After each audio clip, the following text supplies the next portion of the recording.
Hello everyone, Trina here. Today we're going into 4.6 of Origins of Soul, and we just covered some wonderful testimony on some near-death experiencers who have had profound experiences with their near-death.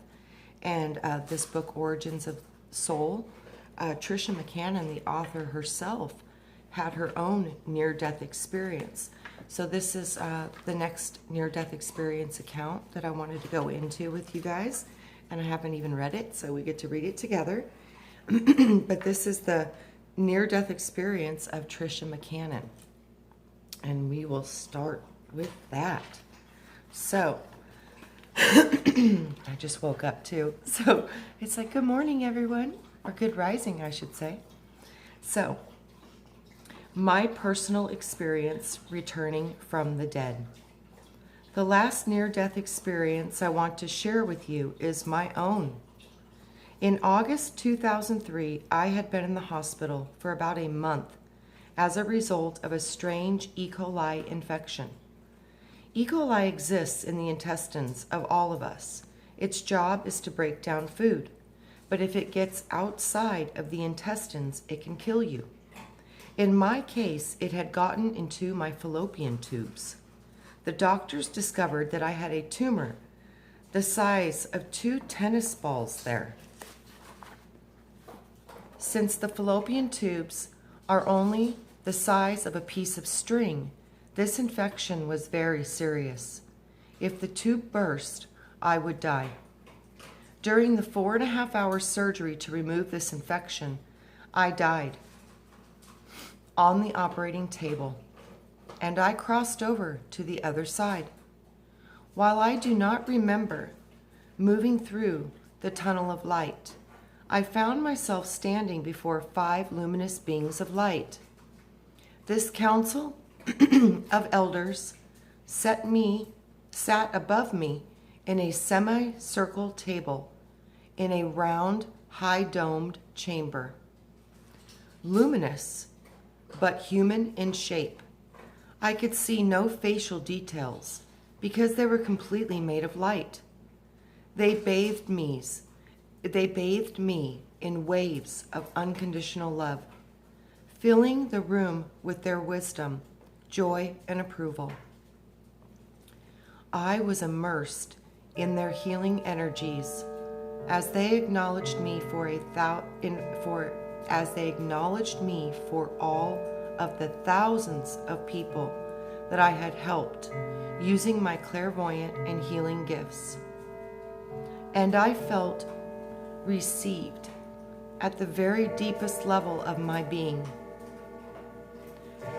Since I had never really felt understood or accepted in my family of origins, which was a very traditional Christian family, this was a profoundly healing experience for me.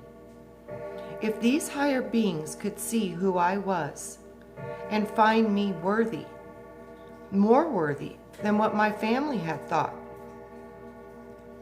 it really didn't matter. I told them that I wanted to come home, meaning that I did not want to return to Earth. I wanted to stay there in my celestial home. Like many of us, I had gone through my own very difficult passages in life, spiritually, emotionally, and financially. I did not want to go through it anymore. I had already had 3 major health crises as a result of helping transmute karma for large groups of people, and each time I had been overwhelmed by the effort it took to get me back on my feet. Wow, I can relate to that very personally because I have had to overcome illnesses as a result of transmuting energy as well. And that is really real. And it's very serious. So when working and healing with others, you need to make sure that you know how to transmute the energy out of yourself because it will stick in you. It's a vibration. So we need to make sure and be very aware of how we're vibrating. So while the work I had done had been spiritually important, helping millions of souls trapped in lower astral planes to make their way towards the light. Each one of these transmutations had resulted in a near-fatal event for me. These medical hiccups had cost me tens of thousands of dollars in hospital bills. The last thing I wanted to do was return to my body and spend another few years digging my way out of medical debt. As I stood there before the council of elders, luminous beings of light, who are sometimes called the Lords of Karma, I was completely enveloped by their love.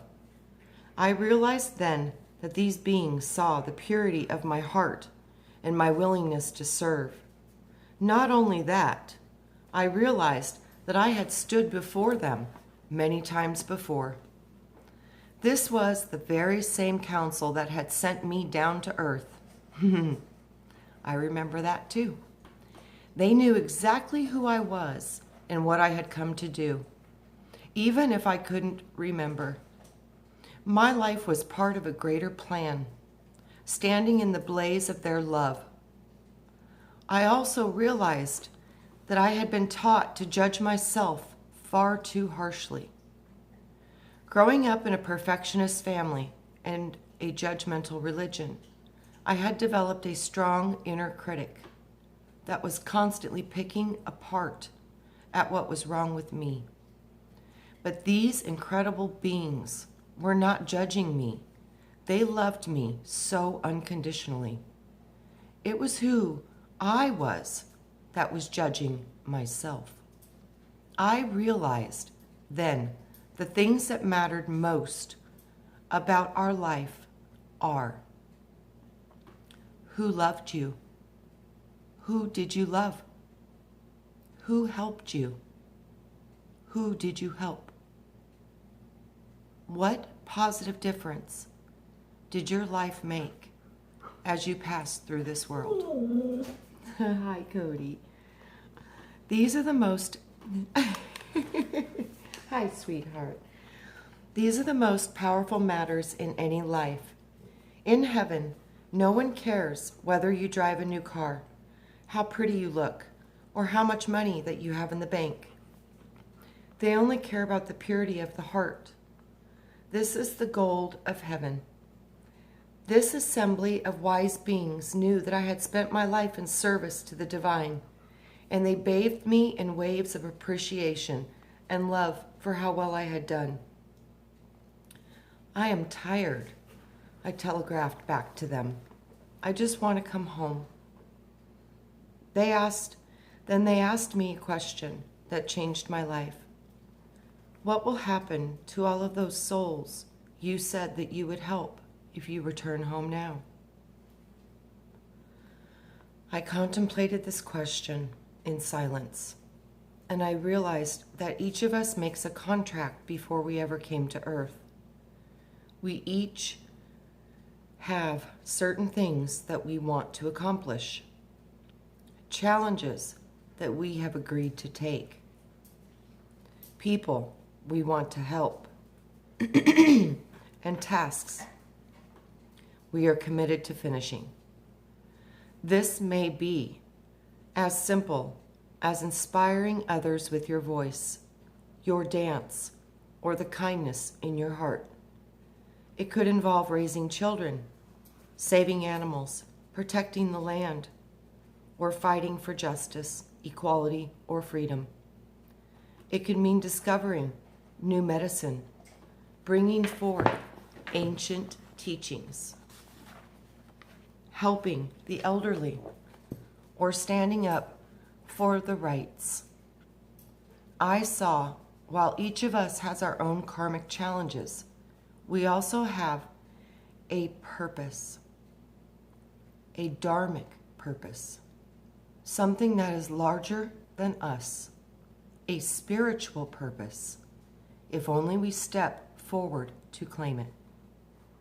I knew in that moment I would return to Earth and complete my mission.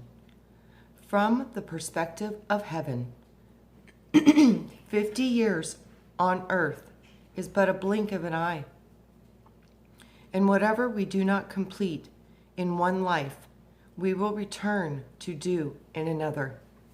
If we let circumstances defeat us or cash in our chips too soon, we'll regret it when we reach the other side. The next thing that I knew, I woke up in the intensive care unit.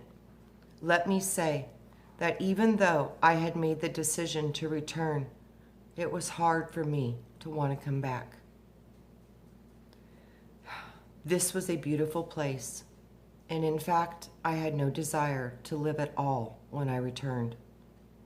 Like many of us who have touched the hem of heavens, once we are back from the dead,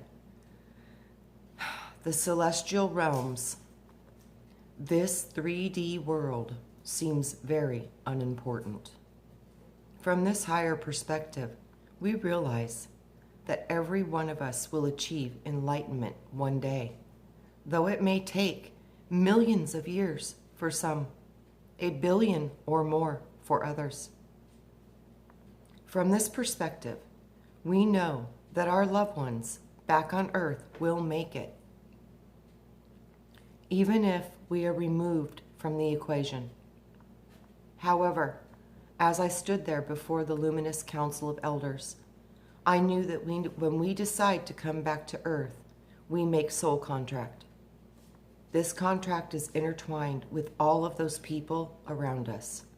So if we leave the body before it's time, we will affect many others.